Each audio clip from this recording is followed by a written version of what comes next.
It's been a year full of highlights on After the Whistle, but with the season ending, it's time to rank the best plays in District 6. Got one right here where it's Eric MYKUT, lefty with a cannon. A corks one from Huntingdon territory where Jackson Foster catches it over a defender, takes it down the sideline and into the end zone for a touchdown. But was it enough to make our top play of the year?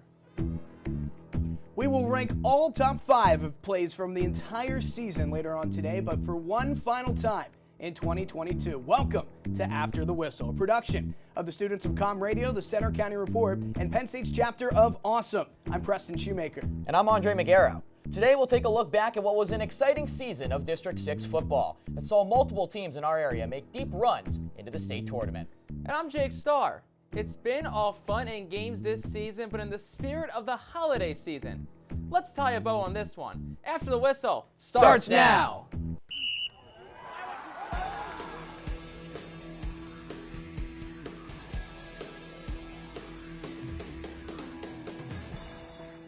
Well, it was another impressive year for the Central Dragons, who won 12 games this year and saw quarterback Jeff Hohenstein break state records in the passing game. Reporter Mike Bolger took a look at their season. After a tough start to the season, going 1-2 in the first 3 games while getting outscored 77-97 in those games, the Central Dragons were going on a 10-game win streak.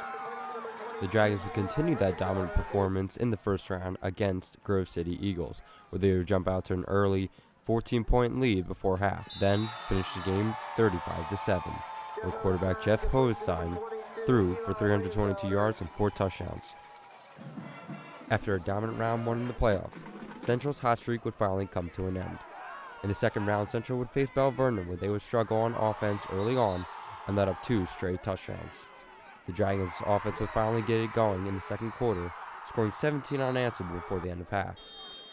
Coming out of half, both teams would get into a defensive stand, and it wouldn't be until the end of the third quarter where the Leopards would go on a long drive to take back the lead. Late in the fourth quarter, Central would get one last opportunity to take back the lead, and on 4th and long, Hohenstein would toss one up in a desperation attempt to save the season, but Bell Vernon was all over it. Central ends the season 12-3 and just 1 game shy of the playoff championship. The Dragons will be graduating 14 seniors, including their star quarterback and wide receiver, giving their young backups the keys to the team for next season and a chance to win it all in 2023. As Mike just said, the Dragons will look to replace numerous impact players next season, including Hohenstein and wide receiver Eli Lingenfelter, who were both key contributors on the offensive side of the ball. Central may have failed to advance, but did State High follow their lead? The Little Lions took to Altoona to take on the Harrisburg Cougars in the District 6 semifinals. Let's take a look at those highlights. Take a look at the Little Lions marching their way out of the tunnel to get this one started. And early on in the game, it's 4th down for Harrisburg. Back goes Sean Lee, the quarterback, and John Scott wraps him up, throws him down to the turf, forces a turnover. State High takes over. 3rd and short, midway through the second quarter. Still no score. Deontay Sheffy, nice little scamper there, keeps the drive alive. Then a few plays later, Sheffy from 7 yards out finds Paydirt into the end zone for the touchdown. State High up 7-0. Can the Little Lions build on it? But in the third quarter, it's Kyle Williams Jr. for Harrisburg. A 34-yard score, casually marches his way into the end zone. Harrisburg goes for 2, up 8-7. Late in the third quarter, Harrisburg already up 14-7. It's Williams Jr. again. 2 of his 4 touchdown scores today. Harrisburg up 27. They wind up winning it 27-7 over State College. Harrisburg would advance to the 6A state championship game, where they fell to St. Joseph's Prep the following week. Ultimately, they come up short there, but boy, what a season for the State High Little Lions. For the second straight campaign, State High made a run into the month of December. Matt Lentell's squad saw themselves finish with a 13-1 record and a trip to the PIAA state semifinals. Good enough for our After the Whistle Team of the Year honors. Reporter Joseph Callahan Jr. met with the team as the Little Lions reflected on their run. It's not easy to make a fall run into the state playoffs, but State High has seemed to be a constant face. Just a short drive from where the Nittany Lions pounce on their prey, the Little Lions have matched the energy. After last year's deep playoff run, head coach Matt Lentell had the team set for stardom, wanted to match the team's success. How did he respond? With an undefeated regular season. They capped it off with their 11th district championship.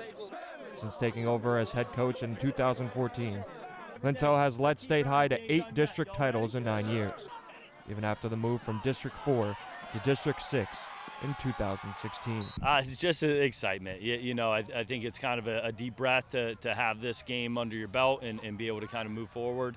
The District 6 champions again, and I'm just proud of these guys for the effort, the heart, and it's paying off.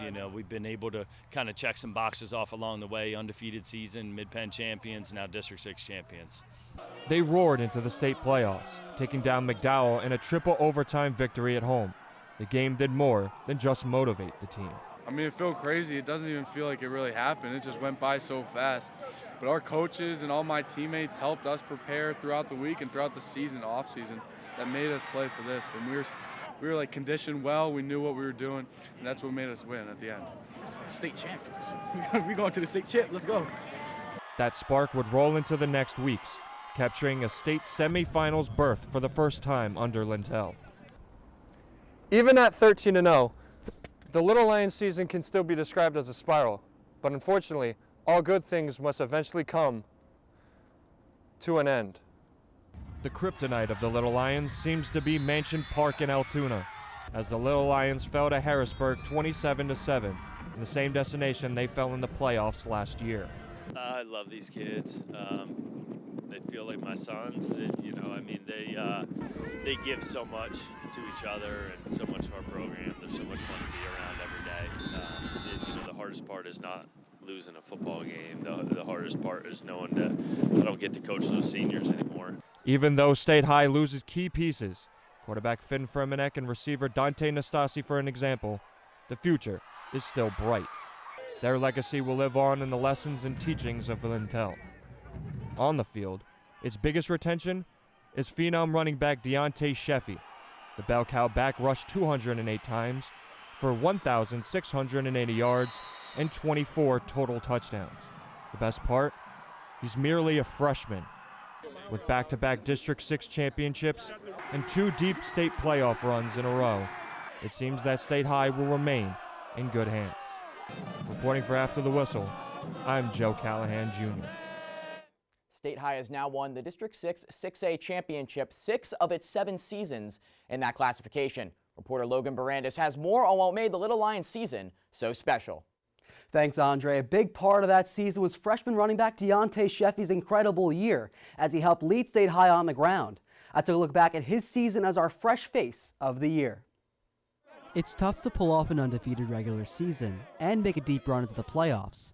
It's even tougher to have a big role in one of those teams, and to do so as a freshman. That's exactly what running back Deontay Sheffy did with the State High Little Lions this season. On a team that made it all the way to the District 6 semifinals, Sheffy became an instant spark from the jump. He ended his freshman campaign with 1,725 rushing yards and 25 total touchdowns. Since his arrival in 2014, head coach Matt Lintel has seen many talented players provide an early impact for his team, but he has seen none like Sheffy. He's certainly been the most impactful freshman that we've ever had. We've had guys come and take the field. Ty Salazar last year, Michael Gall last year, Steven Skortis back when he was a freshman, and so we've had a number of guys that have had a significant role, none bigger than what Tay's role was this year. While it was just one player racking up the stats, Sheffy credits his performance as a team effort. I think I had a great year. I mean, definitely more to come in the next years of my career, and we just had a great team this year to set me up and set each other up. Sheffy elevated his performance when the lights were brightest in the playoffs, with 6 touchdowns and 3 100-yard rushing performances in his 4 playoff games. Lintel mentioned it was invaluable for Sheffy to be playing in those big playoff games so early in his career. I think when the lights are brighter, Tay really showed up and did his job, and I think having that experience is certainly things that you can build upon. When you're in those tight ball games and triple overtime games and going for 2 to win games throughout the year, that's all stuff that carries over into believing you can win, and that's half the battle every time you take the field.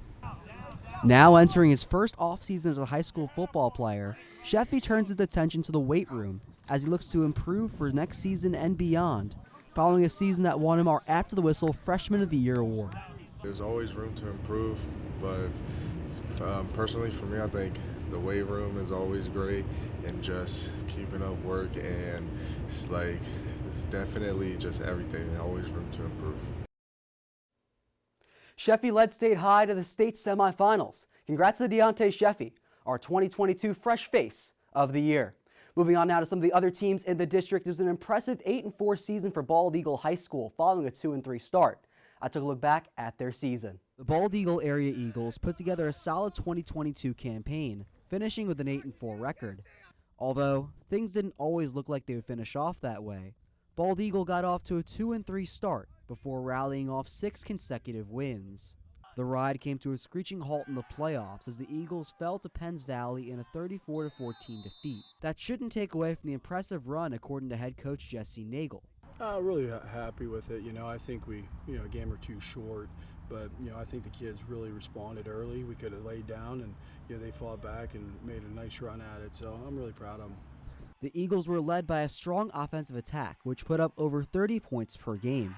Sophomore Carson Nagel took a big jump through the air with over 2,800 yards and 29 touchdowns, with one of his main targets being junior Cameron Watkins, who finished with over 850 yards and 7 scores. Watkins also led the team with 10.5 sacks and cherished the opportunity to make an Ironman-like impact on both sides of the ball. I love playing defense and offense, and knowing that I had the most sacks on the team. It's really, I really don't want to think about it as like something special, but at the same time, everyone has a part on the defense side. But knowing that I had that many sacks, just knows that I did a pretty good job on defense too.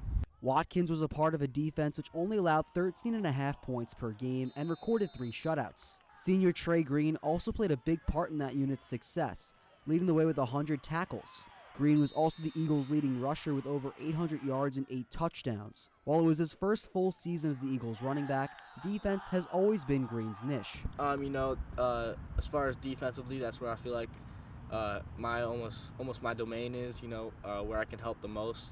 Once again, the line does a great job taking up double teams, eating up blocks, allowing me to fly around and make plays and do what I do. Just a lot of credit to my teammates. Now, after wrapping up its 4th winning season in the past 5 years, Nagle feels the potential is there to make the jump if the offseason work is put in. We feel pretty confident, coming in. It's one of those things, though. The weight room over there is going to be a big factor. Are they going to put in the time and the effort? The expectation is very high, but, we definitely have to perform in the offseason to make sure we reach that. A big part of that offseason jump will come with quarterback Carson Nagel, who'll be entering his junior season. Reporting in studio, I'm Logan Barandis.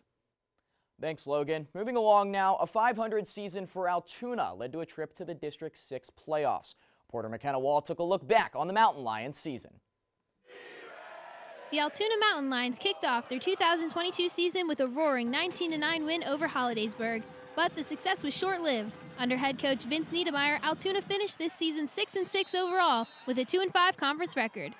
Junior quarterback Brennan Freewald passed for 686 yards and ended the season with 5 passing touchdowns. Freewald threw just 1 interception out of 100 passing attempts.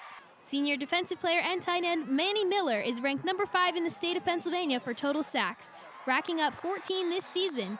Altoona averaged 1.3 interceptions per game, including that diving snatch from senior Sean Betwee. The backbone of the 2022 Altoona football team was their rush game. Of course, there's none other to talk about than number 22, Alexander Yost. The senior running back and free safety led the Mountain Lions in rushing yards, receiving yards, and overall scoring by an impressive margin. He finished the season just 20 yards short of the 1,000 rushing milestone. He was certainly fun to watch. Although he did not hit that 1,000 rushing yards milestone, he still lapped his teammates in taking the ball to the house, ending the season with 13 touchdowns and 78 points for this Altoona team.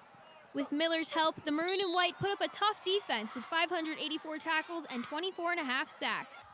The Mountain Lions pushed their luck and attempted to run their way to a District 6 title, but their offensive strategy was not enough. Altoona was knocked out of playoff action on November 10th when they fell 28-7 versus Bald Eagle Area High School. Although Yost and Miller are graduating and moving on from the Altoona football program, the Mountain Lions will continue to roar as they look to claw their way to victory next year. Reporting in studio, I'm McKenna Wall for After the Whistle. Thanks, McKenna. It was a strong 11-0 season that saw Richland with a chance to move on against Bishop Guilfoyle. Even though the Rams couldn't, it was still a season to remember. Our reporter Jacob Schnurr has the story. While the season didn't end as they would have liked, it was a prolific year for the Richland Rams as they managed an undefeated 11-0 record in the regular season and 10-0 in conference play before coming up short against Bishop Guilfoyle in the playoffs. The Rams' offense was the clear standout as they topped 30 points in 8 games, including 6 games over 40 and 3 over 50 in conference victories against Somerset, Greater Johnstown, and Central Cambria. In the passing game, senior quarterback Sam Penna threw for over 2,000 yards and totaled 24 touchdown passes, 11 of which went to sophomore receiver Austin Yarnick. None of this success would have been possible, however, without standout running back Evan McCracken, who totaled 1,422 ground yards and 32 total touchdowns. Among many notable performances, he went on a 3-game streak of 179 rushing yards or more, even picking up 5 touchdowns against conference rival Penn Cambria over that stretch. On the defensive end, McCracken even managed 2 interceptions while playing linebacker for the Rams, which was good enough for the second most on the team. Outside linebacker Jordan Nichols also made his presence felt this season as he sacked the opposing quarterback a team-leading 16 times, with 5 coming in a single game against Bishop McCourt in early September.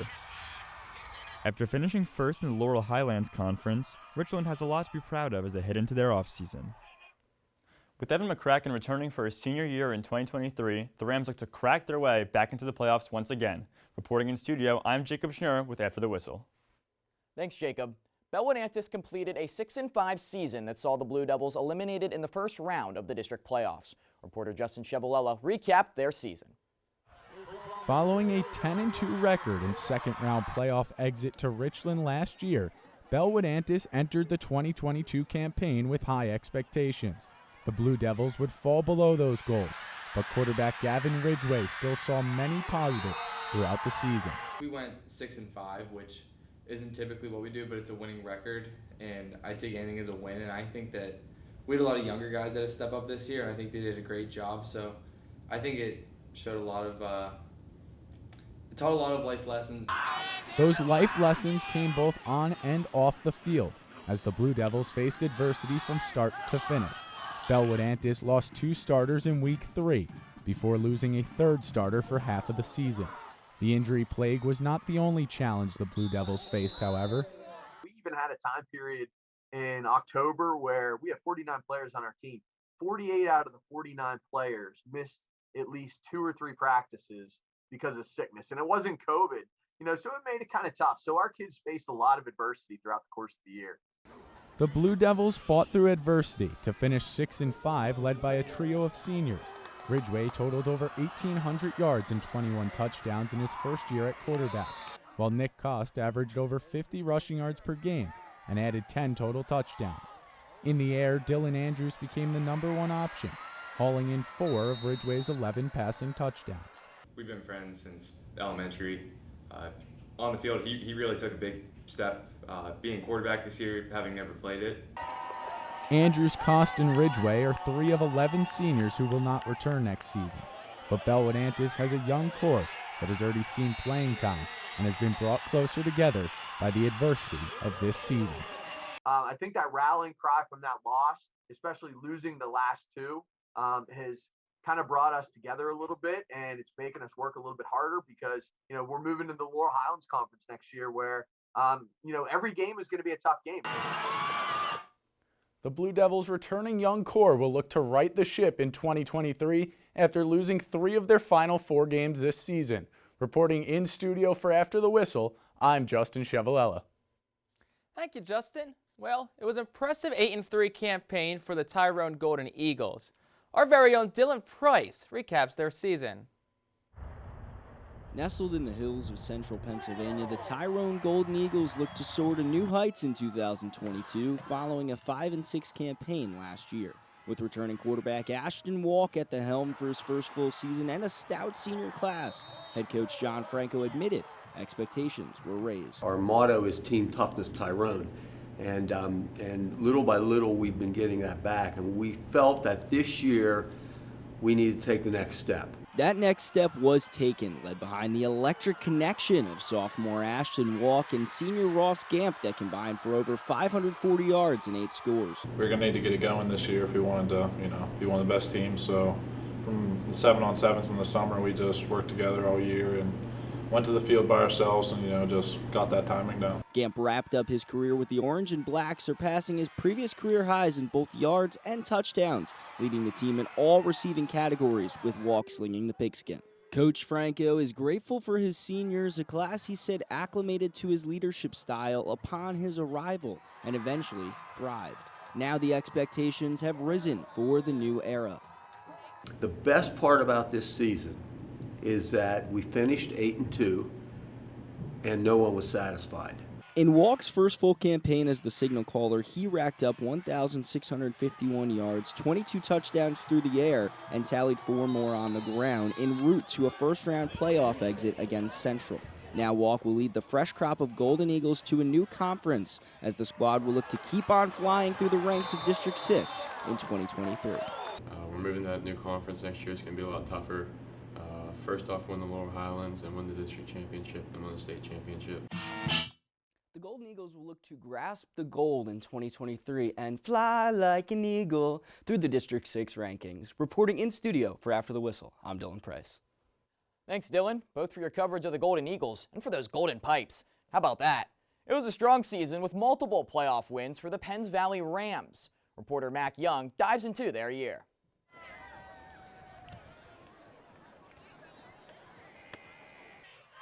After an average 2021 season, the Penns Valley Rams were poised for a comeback. Penns Valley was just 6-5 in 2021. The team never rattled off more than 3 wins in a row. However, the Rams returned key contributors like quarterback Jackson Romig and running back Ty Watson, ready to put together a special season. This year, the Rams came flying out of the gates. The team won each of its first 3 games, putting up over 30 points in each contest. However, things were off to a great start. It all started to slow down when the Rams battled tough competition in late September.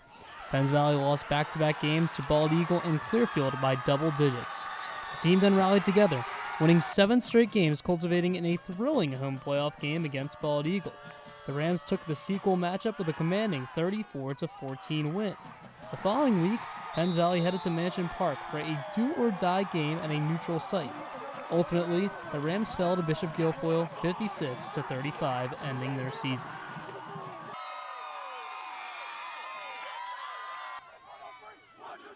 It was a successful campaign and a huge improvement in comparison to last season for the Penns Valley Rams. The squad improved its win total by 4 and won a home playoff game. A lot of the main pieces of the team will be returning in 2023, so it'll be interesting to see if the Rams can take another leap. The Rams will look to expand on their 2022 success next season. Reporting in studio for After the Whistle, I'm Mac Young. Thanks, Mac. Bishop Guilfoyle created a lot of buzz this offseason by moving up a division. Our very own reporter Alex Rocco details their season. After winning its first state title since 2016, Bishop Guilfoyle entered the 2022 season with heightened expectations and in a brand new division. The Marauders struggled to open the new campaign, splitting their first 4 games before winning 5 of their last 6 to enter the postseason with a 7-3 record. Bishop Guilfoyle looked to repeat as state champions, but it fell short of that goal, losing to Southern Columbia area 42-14 in the second round of the state playoffs. The Marauders' offense was amongst the top in the state, averaging 38.7 points per game and 418 total yards of offense. Leading the offensive attack was quarterback Carson Kiesewetter. Kiesewetter threw for just over 2,000 yards and 18 touchdowns, but it was his rushing ability that made the offense so difficult to slow down. Kiesewetter ran for an astonishing 1,560 yards and 31 touchdowns. Teaming up with Kiesewetter in the backfield is Cooper Rother, who had 903 rushing yards and 11 touchdowns. Rother was also Kiesewetter's favorite target as he led the team with 48 catches for 670 yards and 4 touchdowns. Bishop Guilfoyle also played stout defense all season long as his opponents averaged just 18.5 points per game. The Marauders played an aggressive style of defense, and it paid off in bunches as the team recorded 88 tackles for loss and 38.5 sacks in just 14 contests. Anthony Ciafari had a stellar senior season, recording 112 tackles, 26 tackles for loss, and 14.5 sacks. Junior Caden Wyant led Bishop Guilfoyle in tackles with 149, along with 20 tackles for loss. Despite losing several of their top players, the Marauders are expected to contend for another state title in 2023. After recording double-digit wins for 2 consecutive campaigns, Bishop Guilfoyle will look to continue its success heading into 2023. Reporting in studio, I'm Alex Rocco for After the Whistle. Well, thank you, Alex. It was certainly a great year for Bishop Guilfoyle, but it's pretty difficult to unlock defenses at the high school level, but that was no problem this year for Carson Kiesewetter. The Bishop Guilfoyle quarterback is our After the Whistle Player of the Year. Kiesewetter led the Marauders to a 10-4 season and helped his school pick up 3 wins in the PIAA playoffs. While commanding this high-powered offense, Kiesewetter accounted for more than 2,000 passing yards and 18 passing touchdowns. But it was his dual threat abilities that made him so dominant this year when he racked up over 1,500 yards on the ground to go along with 31 rushing scores. Those numbers made head coach Justin Wheeler compare him to quarterback NFL MVP Lamar Jackson. After Bishop Guilfoyle moved up to AA in District 6, their dominance still continued, where the offense averaged over 39 points per game this season. Well, in the final season for Kiesewetter, his stellar performance earned him his first Division I offer from St. Francis University. He's our After the Whistle Player of the Year. It was a pretty impressive season for the Bishop Guilfoyle quarterback. Guys, it was really exciting watching him play all year long. Really just excited to kind of see where he goes next and continuing to follow along on his journey. Yeah, and to put a cap on that, I think it's safe to say that Carson Kiesewetter is a big-time player. And Jake, what do big-time players make? Big-time players make big-time plays, Andre. They absolutely do, and there were plenty of big-time plays scattered throughout District 6 this season. It's been a wild season of high school football, and it's just hard to capture that in just 5 plays. We're going to try anyway. Let's kick off our top 5 plays of the season. Kicking things off with number 5 all the way back to September 30th. Bedford's taking on Penn Cambria. Take a look at Bedford running back Ethan Weber. The Bison running back takes off in the open field. He hurdles a defender.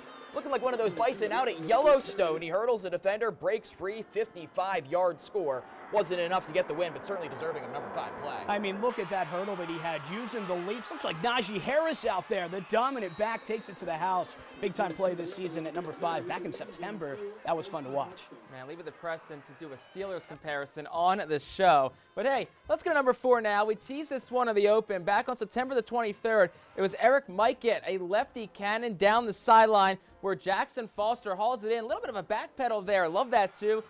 Flips himself around down the sideline in for a touchdown for Huntington, but Tyrone did win that game 14-6. All right, number 3, October 21st, Bishop McDevitt versus Mifflin County. That's the quarterback, Saunders. Look at this no-look pass across the body to Tyshawn Russell. The Crusaders would get a big win that day over Mifflin County, 54-6. They went on to eventually win the state title. That's an impressive play at number 3. Take a look at Stone Slinging the Rock, Preston. Well, now let's go to Mansion Park in Altoona. Quarterback for State High, Finn Furmanek, has made plenty of memories in this building. None so bigger than that. In the District 6 6A title game, a prayer at the end of the half to Michael Gall. More like Michael Hall as he hauls it up in front of a whole pack of Mountain Lions as State High celebrates a district crown. You wanted your top play of the year? You got it. Here it is. In the District 6 AA championship game, BG was looking to pad their lead, but that snap was bobbled. Dominic Janaszek had it, tried to make a play, evade defenders, but the ball is stolen by DANIN KERSTETTER, who takes it all the way back into the end zone for a touchdown. The Rams did score just before the half, but that special play from the special teams unit wasn't enough for Pennsylvania to capture the 6th AA crown as Bishop Guilfoyle took the win. It's a massive play on the defensive side. Look at this in slow motion. He gets that ball, gets it all the way out, and then takes it the length of the field. It wasn't enough for Penns Valley to pick up this win over BG, but man, that was a big play. It almost flipped the momentum. Exciting one for the Rams. That's our play of the year. It certainly was a big one, Preston, and I think it captures just the chaos of high school football. Anything can happen on any given snap. It's why we love covering District 6 so much here on After the Whistle. A lot of fun to see those top plays, and I don't want to interrupt you here, Andre, but do you guys smell that? There's a scent in the air. I think it's the smell of roses. Penn State football is making its first trip to the Rose Bowl since the 2016 season, and our Center County Report team has more on the big game. After starting the season unranked, the Nittany Lions are 10-2 and smelling roses. 11th-ranked Penn State will play Pac-12 champion Utah in the Rose Bowl in Pasadena. Audrey Snyder of The Athletic believes Penn State has a shot to do something they haven't done all season. this is a chance for them to get a signature win that has eluded this team all season. The bowl announcement is just one of the good news nuggets in recent weeks. Olu Fashanu, projected as a high NFL draft pick, shocked many fans by saying he's returning next season. And freshman Nick Singleton won Big Ten Freshman of the Year. It's all giving the team and fans optimism for next season and beyond. StateCollege.com's Mike Poorman thinks Penn State will remain ranked high going into next fall. I would anticipate Penn State's a top 8, top 10 team going into the preseason in 2023. The college football playoff will also expand to a 12-team format in 2024, and highly touted quarterback Drew Allar and running backs Nick Singleton and Katron Allen will keep gaining experience over the next 2 years. Snyder mentioned that a lot can change fast in the college football landscape and to take it 1 year at a time. 2023, 2024, you should be a really good program. But I'll kind of caution it with this. 2 years is an eternity in college football. In University Park, I'm Katie Braun for the Center County Report. Penn State will look to finish with 11 wins for the first time since the 2019 season. We'll have the coverage of the Rose Bowl live on Penn State's Com Radio on January 2nd at 5 o'clock. Well, that will do it for this season's wrap-up version of After the Whistle. A special thanks to our entire production crew and staff for their hard work all season long. I want to extend a thank you to everyone for tuning in this season, as well as recognize our incredible faculty and staff, whether it's Brian Schoenfeld, Scott Myrick, Eric Olson, everybody behind the scenes for their hard work all season long. Well, have a great off-season, and most importantly, a very restful holiday season. And until next time, we'll catch you After the Whistle.